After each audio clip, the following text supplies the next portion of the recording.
You see the screen? Hello? Yes. You can hear me, right? Yes. Okay, I'm going to start the lecture very soon. And I see Pramod Srinivas. I have not talked to Pramod Srinivas. Is this person new? Namaste ji. Hello? Namaste. I had visited you recently with my cousin Santosh Parthasarathy. Oh, no, I know. I remember you met me here at my home, right? Yes. I was just talking to Santosh and he said he's in a class, so I was just intrigued and I hope it's not a problem. No, not at all. I just saw you. Somebody knew. That's what I didn't know this name. I said yes. No problem. Let's go further. Okay? No problem. Attend, please. Yeah. So now we're going to start from this slide from beginning. Tell me if you can see my full screen.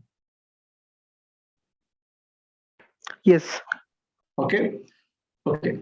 Now we were talking about Shankara Bhashya overview. Did anybody have a chance to look at the last class about Shankara Bhashya? We are understanding Shankara Bhashya concepts for particularly people who have not been brought up in that community or family, set of families or something. It's quite hard. Many people don't even understand the concept, why he says what he says. And we really need to understand it in depth to appreciate Shankara Bhashya. Okay, so see, first, when I'm summarizing the Shankara Bhashya, I don't want to run like 200 miles per hour and then give you the whole 18 chapters. Oh, this is it, this is it, this is it. If I do that, you will not understand the concept.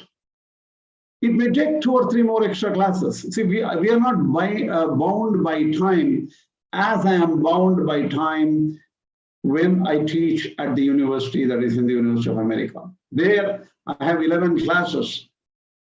That's it. And I have to pump in everything I have in that and make sense to people. Do you agree that we have a little bit more time here so we can try to understand the concepts better? Or do you think I'm doing it at a very, very low level and I'm repeating so many things and there is no use of this class? What do you think? This is perfect. Okay, then let's go further. See, we started understanding how Shankaracharya describes his Atman. I was surprised that I used to have a concept of Shankara Bhashya that, look, it is like unreal, real, 2 absolutely separated spheres of existence, as if we're talking about universe 1 and universe 2, like multiple universes, multiverse, right? This universe and that universe are pretty much connected. Well, the scientists talk about the wormhole, where you go into one part of the universe and you get into the other universe and boom, you're in another part of the universe. So these are all concepts. I don't even know how true they are, and they're all theories in a way, right? Shankaracharya, I feel, is connecting these 2 universes. That is the unreal universe and the real Atman. So these 2 spheres, he's connecting what people always want to think that, oh, they're unconnected. One is unreal, one is real. So this is what we need to understand. This concept you need to understand. That is why it takes a little bit deeper study to understand Shankara Bhashya. Atman cannot partake in any actions. We are still dealing with second chapter. Hence, Atman cannot be killed, nor can Atman kill anyone. Okay, Arjuna, that's what Krishna says. How can anybody kill anybody? Why are you worried? Who is killing who? Atman cannot act. Wow, that sounds like a wonderful concept. Then why are we going ahead with this war? No, that is your duty. You are a Kshatriya. And if you run away from here, people will talk bad about you. They think that you're a useless guy after fighting with Mahadeva, who came in the guise of a Kirata. Kirata is a hunter. Mahadeva or Ishvara or Shiva came in the form of a hunter. And with that hunter, you fought. Oh, Arjuna, you're a great guy. After fighting, you really impressed that Ishvara. And Ishvara gave you Pashupatastra. And with such great fame, you're going to throw away the fame into garbage now by running away from this war. Just continue. You're okay. That's your dharma. That is your swadharma. Go ahead.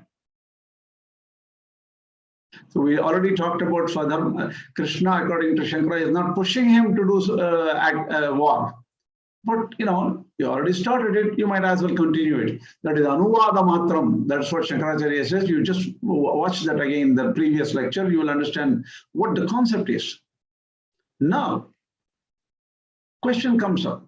Atman cannot act. That is sarvagata. Sarvagata means it's always there. It's everywhere. We talked about in the last class, Sarvagata is explained by Shankaracharya better than anybody else. Why? It is hard for Dvaitins and Vishishtadvaitins to explain all pervasiveness of Jivatma, right? They have to explain it in a different way. At this point, in general, they can not say that Dharma Bhuta Jnana is all-pervading. They cannot guess Swarupa Jnana is atomic for them. In a way, atomic, we cannot give the size of the Jivatma, but it is not all-pervading. Then what is all-pervading for Ramanujacharya and that is Madhvacharya? There, Sarvagata means Sarvatra Dehe, Sarva Dehe Gataha. They are inside everybody. There's Jivatma Tattva. He doesn't say Atman as a single there. Atman as a jati or a class or a group. The Atman group is everywhere, is pervading everywhere, in actually be entering every person's body, including those of animals, viruses, bacteria, devatas, yakshas, gandharvas, it doesn't matter who. They may be all over this place. So sarva dehe gataha. Sarva gataha means they have to say it in the body of everybody. They have to say it in this way. That also makes sense in a way. Oh yeah, in everybody. Or even matter has Atman inside it, because Anena Atmana Jivana, Anena Atmana Jivena Anupravishya Nama Rupe Vyakaravani. Anena Jivena Atmana Anupravishya. In the Upanishad Chandogya, it says Anena Jivena Atmana. That means through the Jiva as his body, the body is not really clearly said. Yes, body is explained in some other part of some other Upanishad in Brihadaranyaka, saying that Jivatma is the body of Paramatma. It is said there, Shariram. Right? Atma is the Sharira. Jivatma is the Sharira or body of the Perumal.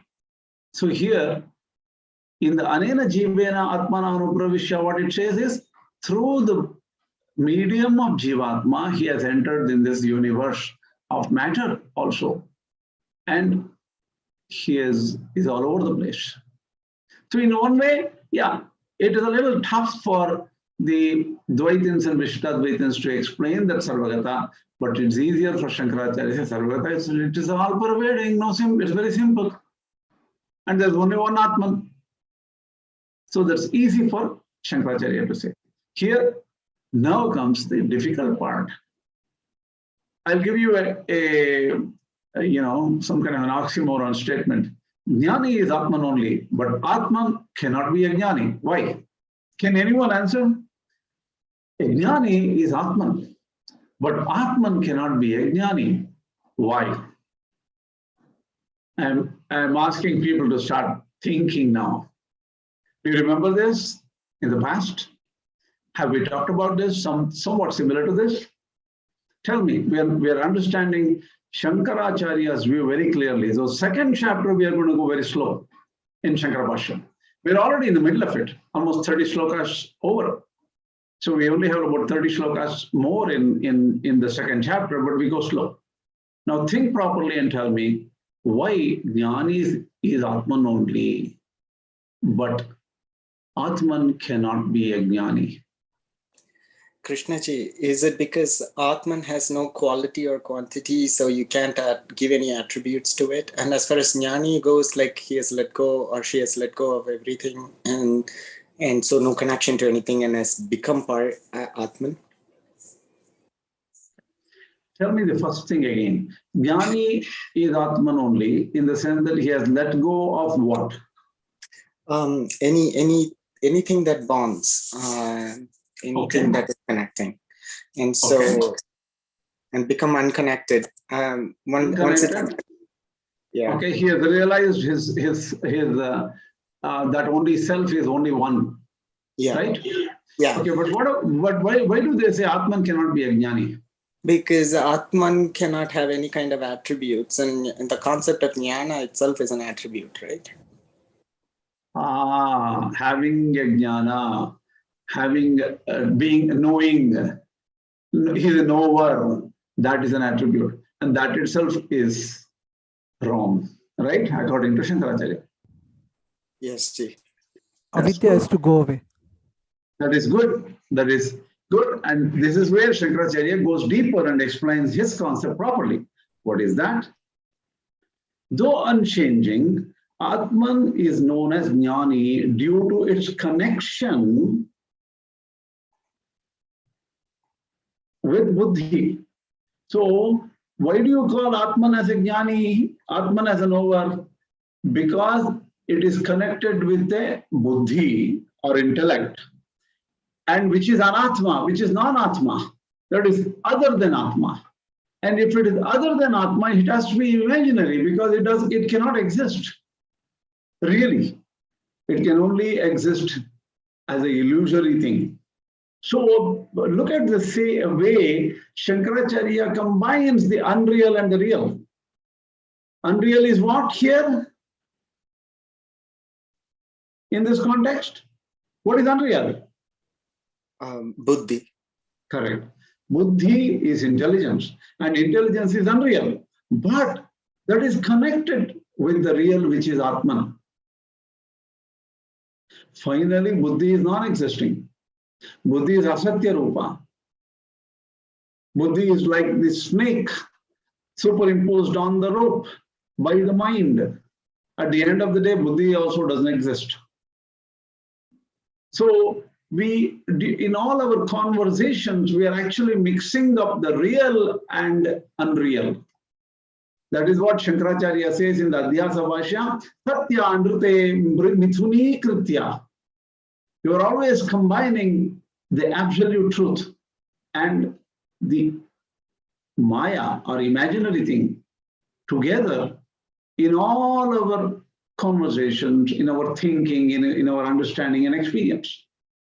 So even when somebody says Vidwan or knowledgeable person or a Vidwan as not knowledgeable person, these terms are used in the relative reality, in our experience. Even Jnani is a term used in the relative reality. Really speaking, Atman is neither a Jnani, not an Ajnyani.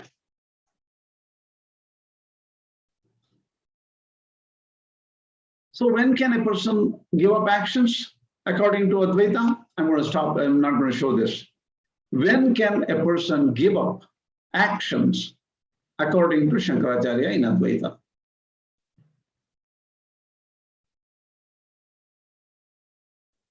Once he is a Jivan Mukta, a kind of like he knows that there is nothing to do now.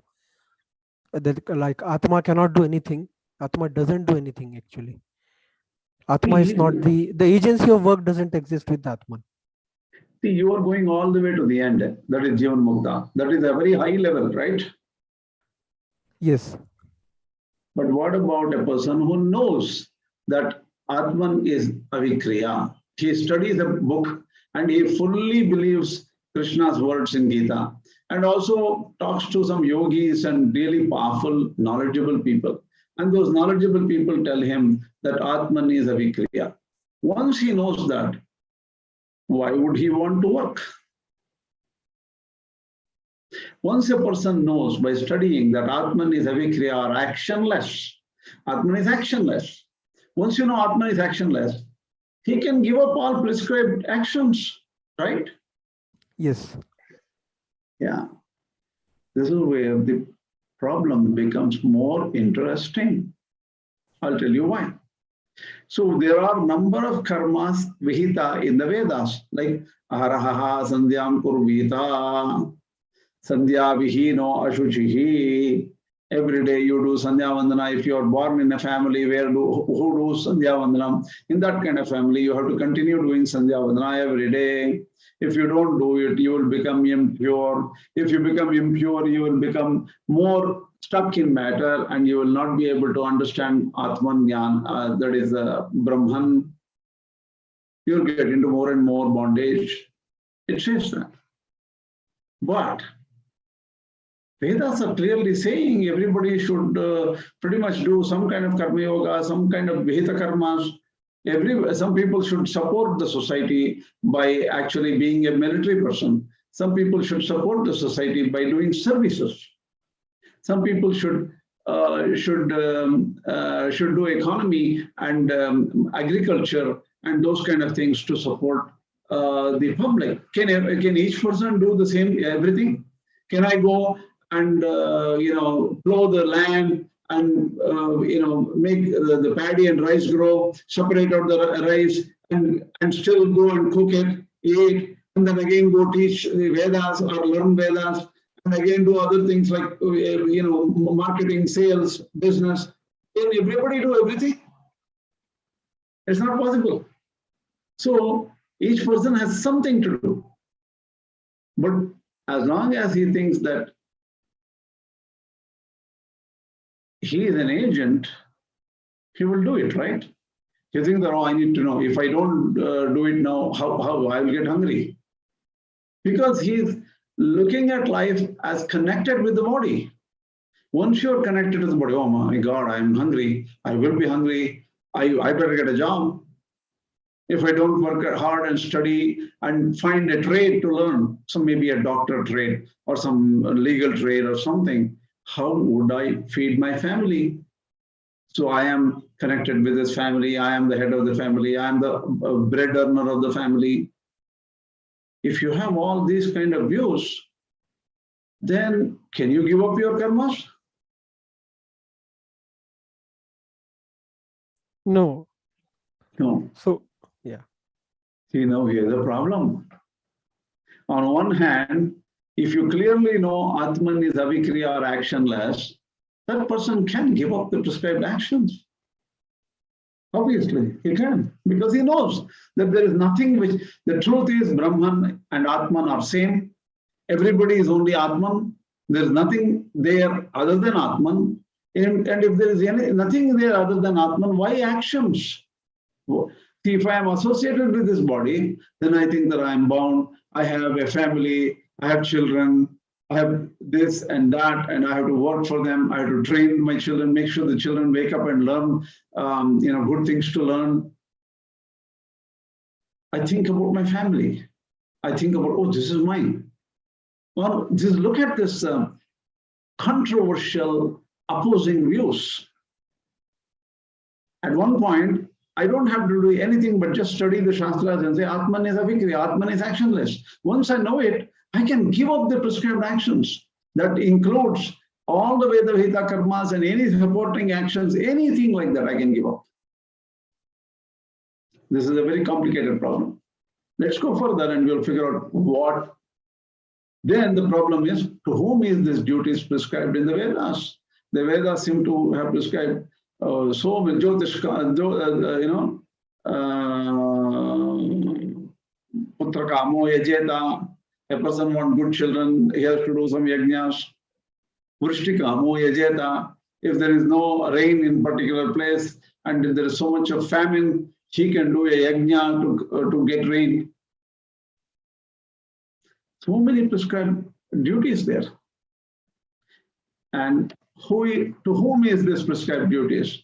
The answer is the person who thinks that he is the doer. He is the agent. If he thinks that, oh, I need to do this, I need to make sure that this place does not have any famines. If you think like that, you're the agent. Then you better do some action. You either till the land and get the rivers to flow in this land and you get water somehow, or you pray to Indra and other things through your yajna and create some rains. Because you are thinking you are the doer. Anybody who thinks that he is the doer has to follow the injunctions of the Vedas, because Vedas are very clear. If you are an agent, you have to do the work. You can't stop.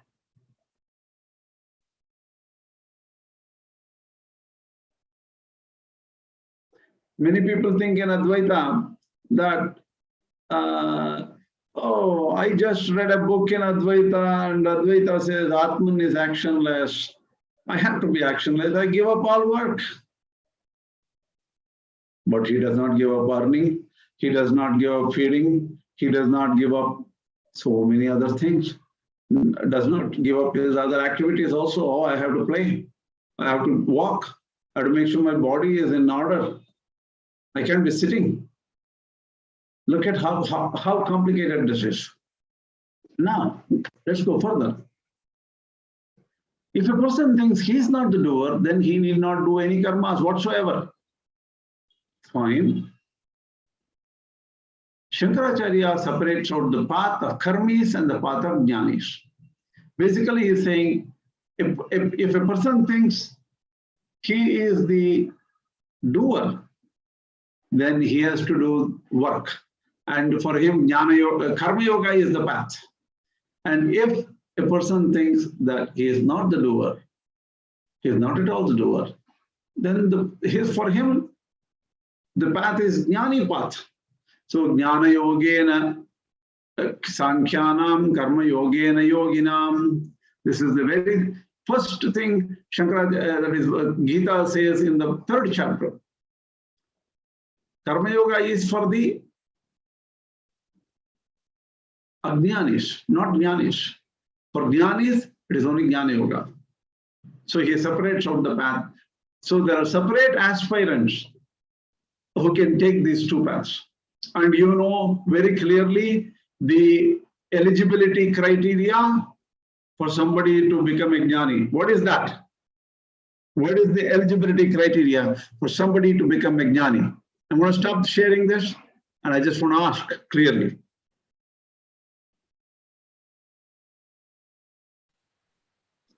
What is the eligibility criteria for somebody to become a Jnani?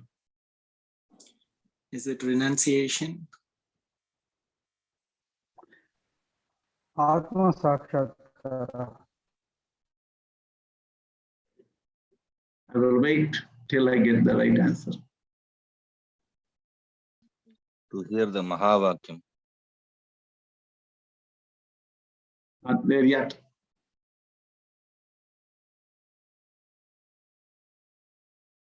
To become a sannyasi. Not there yet. He who has already experienced the final this thing. Like he understands what is Atman, and then, so for example, people like somebody like Ramana Maharshi or so. Don't give me examples. I am criteria. I'm looking for only one thing. Criteria. What is the criteria for one to become a Jnani?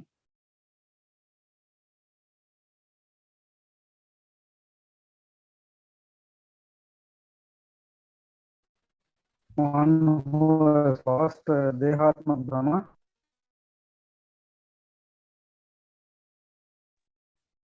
Realize Brahman. Looking for something very simple. Is it Viveka Vairagya thing you're talking about, Krishnaji? No, not yet. There's only one simple thing. There's a very unique, clear cut, and we just talked about it. That is why I'm saying. Give up actions. What? Give up actions. Or doership. Doership.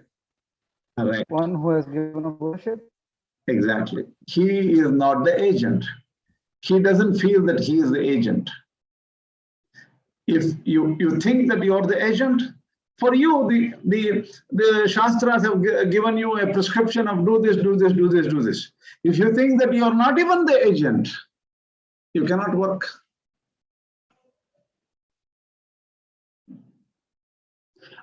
All of you are partially right. You are all not wrong. But the clear-cut difference is a person who thinks that he is not the agent cannot work. That means I am unconnected. Suppose, look at the wonderful verse of Sri Shankaracharya, which is in the Nirvana Shataka, right? Name Bandhu Mitraha. Nirvana Shataka. Nirvana Shataka. What is that? How does it start? What is the starting of Nirvana Shataka?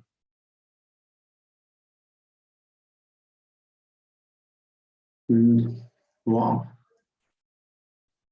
Just a second. I'm going to Google.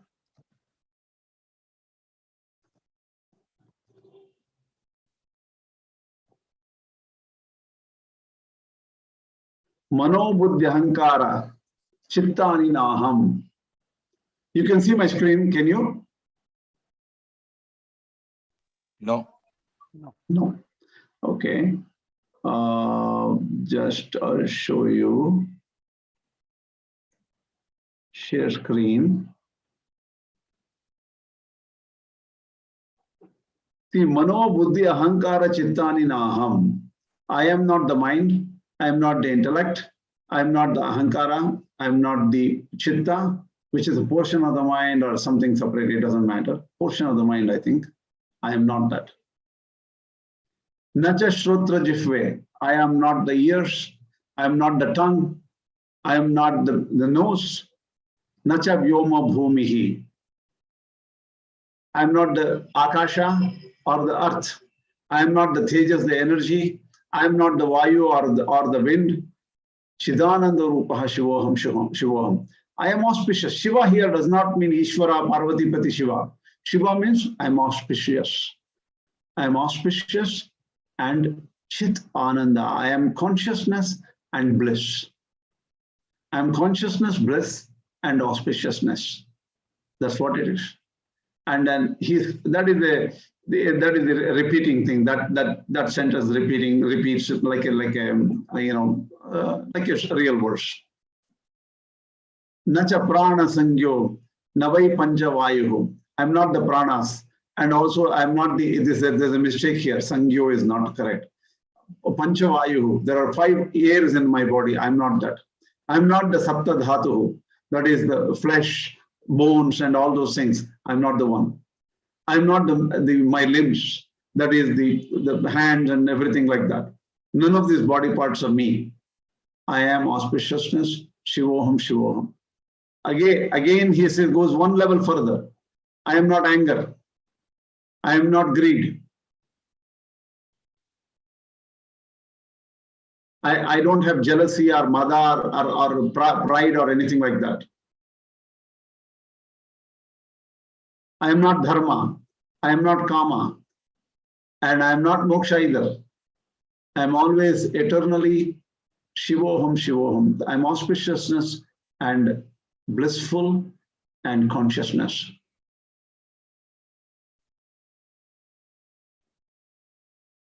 I don't have any sins or papam. I don't have punya either. I don't have happiness or unhappiness. I am not mantra, tirtha, vedas, yajna, food. I am not the eater, not the food. I am pure consciousness. I don't have to fear death because I am deathless. I don't have a father. I don't have a mother. I don't have a friend. I don't have a guru. I don't have a student. I am blissful, happy, consciousness, and auspicious.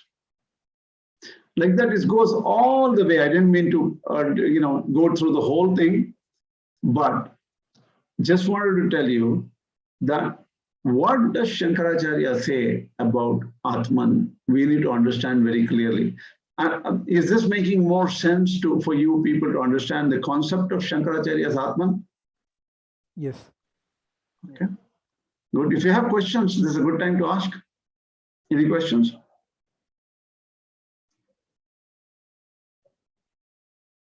One question over here.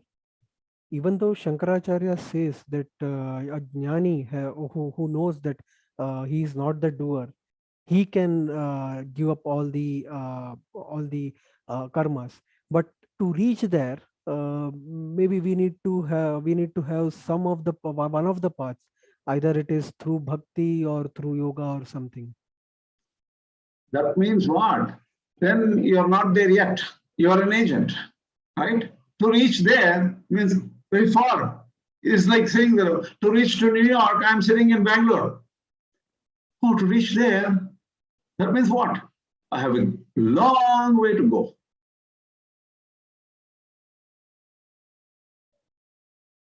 And I have to get into karma, yajna, yaga, this and all. I have to. Yes. In fact, even today, among all the Veda, people who know Veda, Smarta Brahmins know more Vedas than the other Brahmins. The reason is they focus on the Vedas. They really study and understand Vedas. There are more Smarta Veda Pandits. So the path should be either through bhakti or some other way. So through karmas. For most people, right? Yes, yes, yes. So the thing is, to whom is this duty prescribed in the Vedas? Person who thinks that who is the agent. And how many people do you think are agents? Very hard to give up agency. Most of them. Because very, very hard to give up the agency thinking that you are connected to the body, you are this, you are that. That agency, oh, I am behind this work. I studied so hard and I learned all those things. This agency is there inbuilt in us. And that one has to lose to realize that he is actually that Brahman. Okay, now, okay, I'm asking this question. Who is truly not a doer? Who is not an agent? Are you not an agent? Who is a true Jnani? Am I?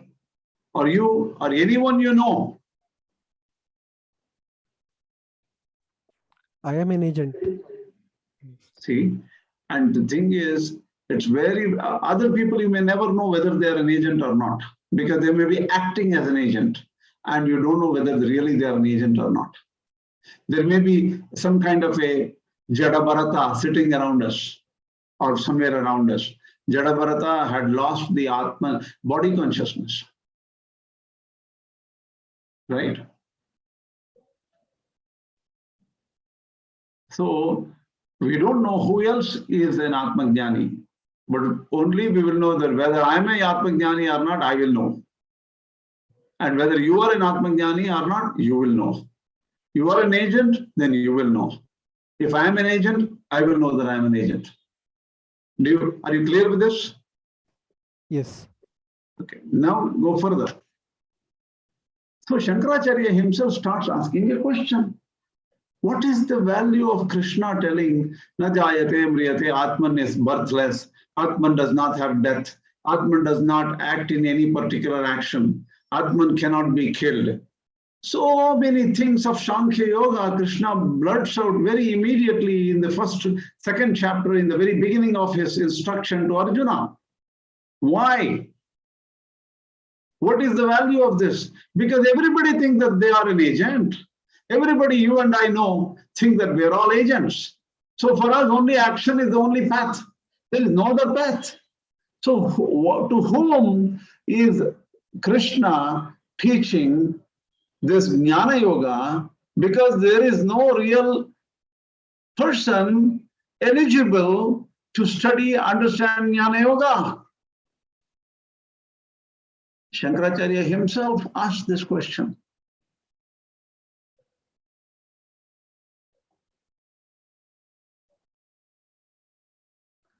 he answers the question, no, I disagree. A purified mind can perceive Brahman, and there may be a pure-minded person. He answers this question, Shankaracharya. Then we go further. Even though the Buddhi is asatya, or the Buddhi is not finally real, it's not absolutely real, Atman, which is associated with intellect or Buddhi, that is known as a Jnani. That is, for suppose one of us is an Atma, is a Jnani, takes some X person is a Jnani. That means that he is purely Atman only, but is still connected to a body-mind-intellect complex. And that person who has the intellect to understand what is right, what is wrong, what is Atman, what is Anatman, that person is known as Jnani. But if the other, all the other persons whose intellect is polluted, intellect cannot see the real thing, then that person is known as Ajnyani or ignorant person. So we have two classes. Atman itself is neither a Jnani or a Ajnyani. You cannot say Atman doesn't know this, he is an ignorant person, or a very, very knowledgeable Jnani. You cannot, because Atman is not a knower.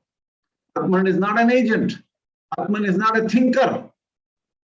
Atman is pure bliss, Chit Ananda Rupa.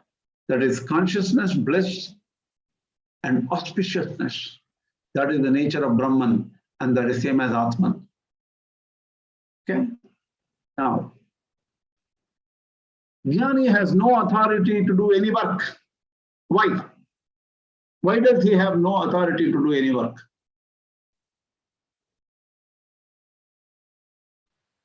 Anybody? He is not the doer.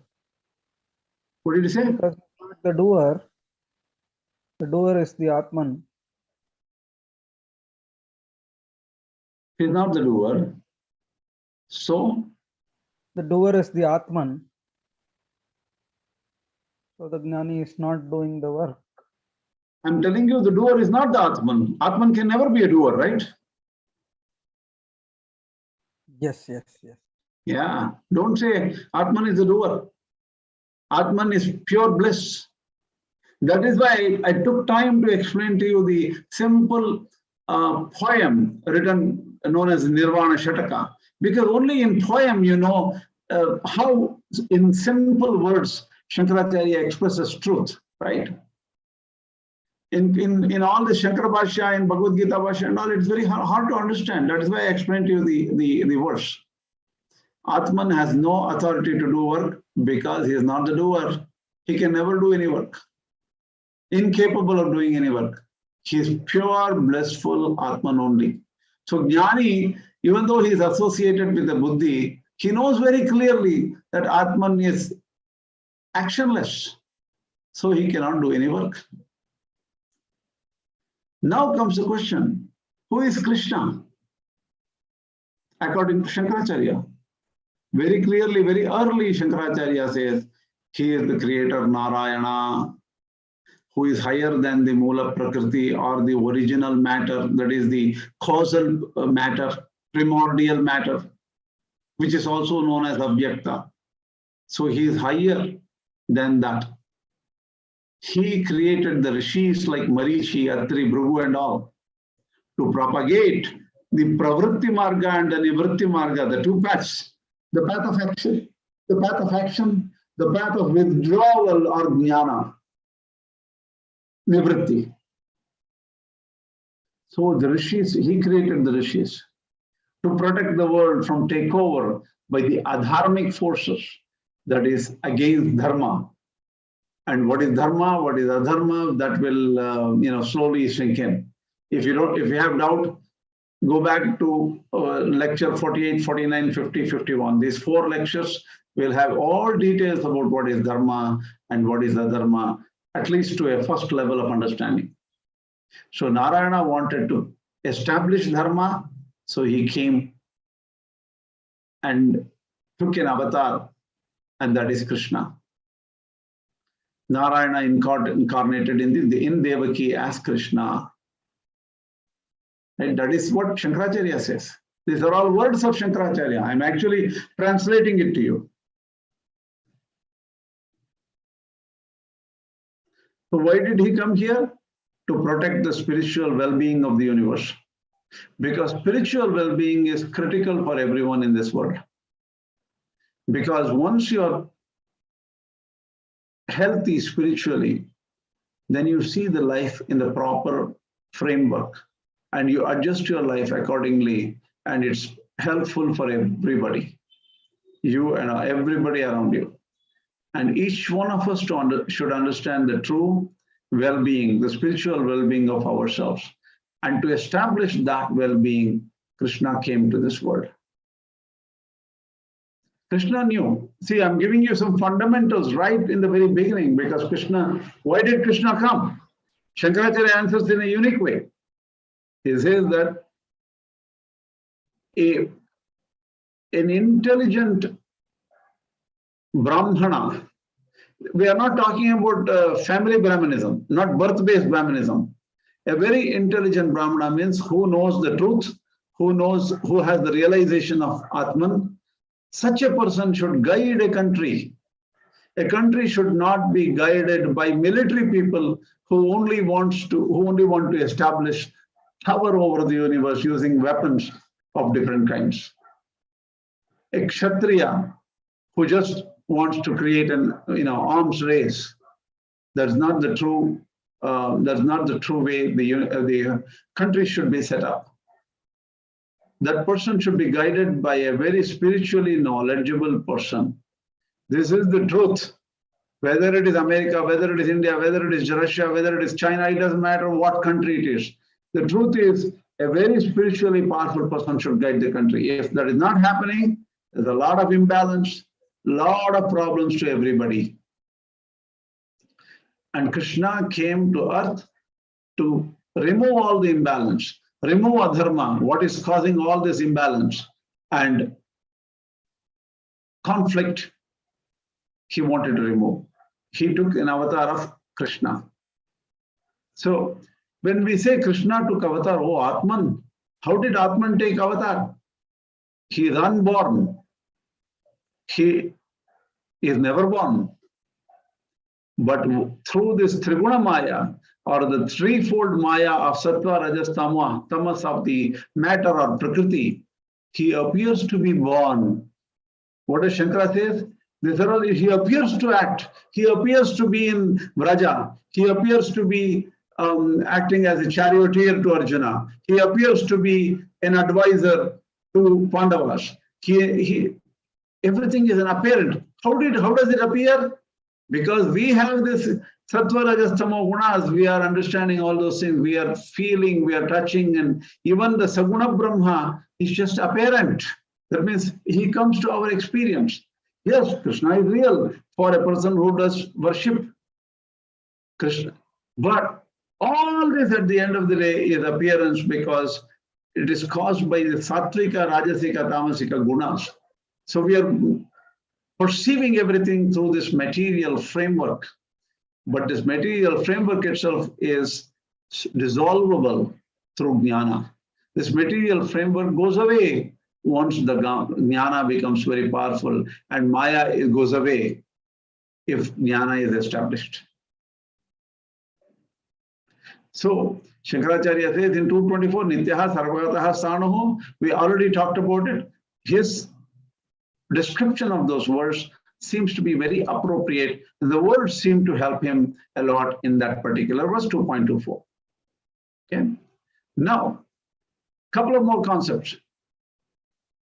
Shankaracharya says, if there is a partless entity, what is a partless entity? It has no parts. How can that engage in action? Space is everywhere. There is no part in space that cannot engage in action. Similarly, Atman, which does not have any parts, cannot act. Atman is Niravayava. Niravayava means does not have any parts. And its akriya means there is no action connected with Atman. It cannot do any actions. Now I'm coming to the end of the class. I cannot go further today because I did not prepare beyond it. Okay. I had a little bit of an issue. I could not prepare.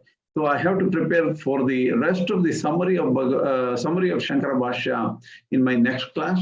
This is the 13th chapter where there's a very fundamental divide between Shankara Bhashya, Madhva Bhashya, and Ramanuja Bhashya. Particularly Shankara Bhashya on one side and the rest of the other Bhashyas. There are some verses which Shankaracharya takes and establishes Advaita. We will discuss this later, but before we come here, I have to summarize to you the entire first 12 chapters. I'm coming to the end of the second chapter slowly. So second chapter to 12th chapter, I still have to explain the summary based on Shankara Bhashya that I will do in the next class. If you have any questions, good time to ask.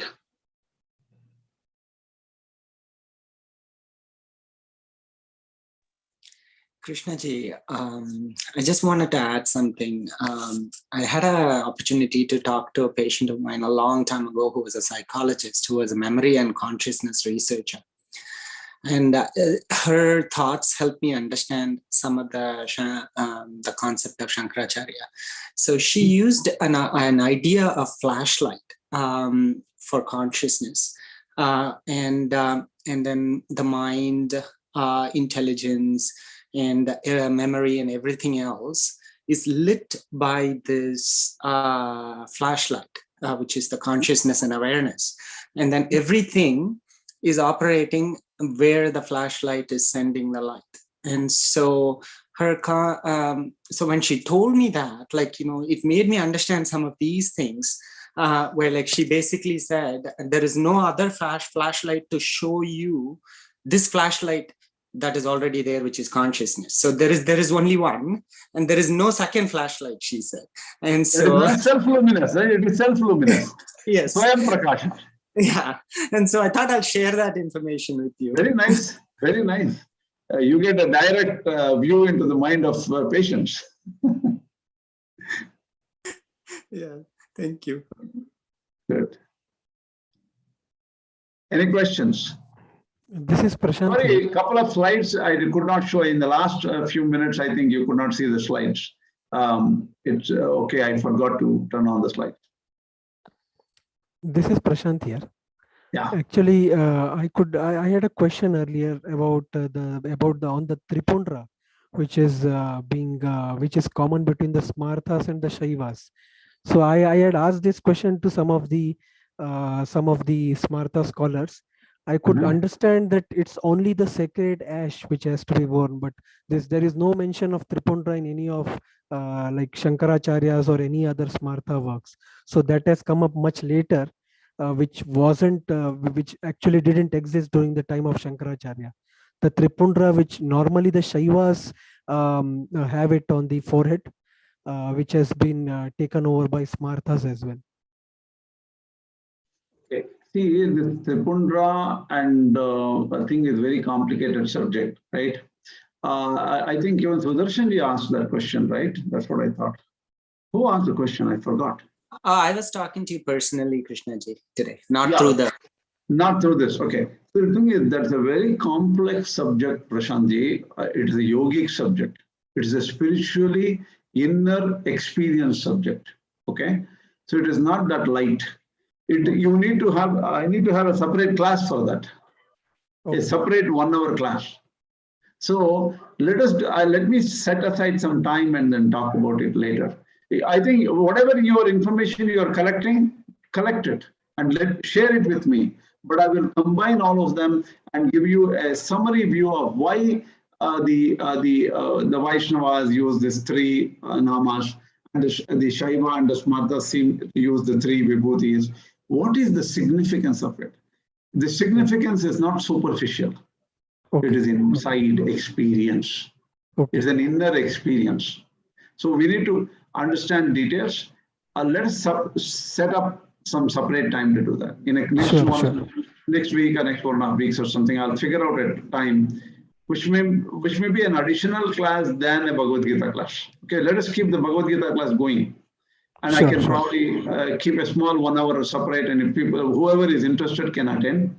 And then let's go into detail, and we'll record it and then share it with everybody. Sure. Okay. Okay. Anything else? Because the Urdhva Pundra, which is being used by the Sri Vaishnavas, that has actually a yogic significance, because with the Ida Pingala and the Sushumna Nadi, that is what somebody told me.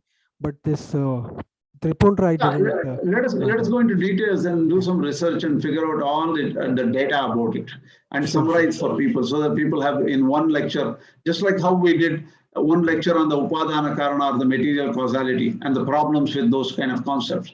But you need to separately focus on it and clearly present to people, so that will be a standard lecture. And if Hemaji wants to update the table of contents, she can locate it there. And I ask all of you to help Hemaji on the table of contents, because if people are asking questions, if somebody needs an answer, they would directly look into the table of contents and say, okay, here it is. And people, it's easier, it's a time saver for everybody. That's why I'm saying, please help. And whenever you are listening to older lectures, update the table of contents, please. Very important. We can only work together as a team. If we work together as a team and we are supporting each other, we'll go very far.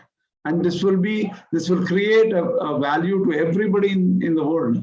They will be able to see the table of contents and immediately find out some information about their questions and answers.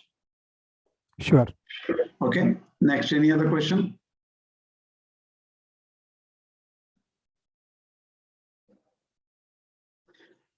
If there is no question today, we'll stop and we will come back next week. Okay? Yes. Namaskar.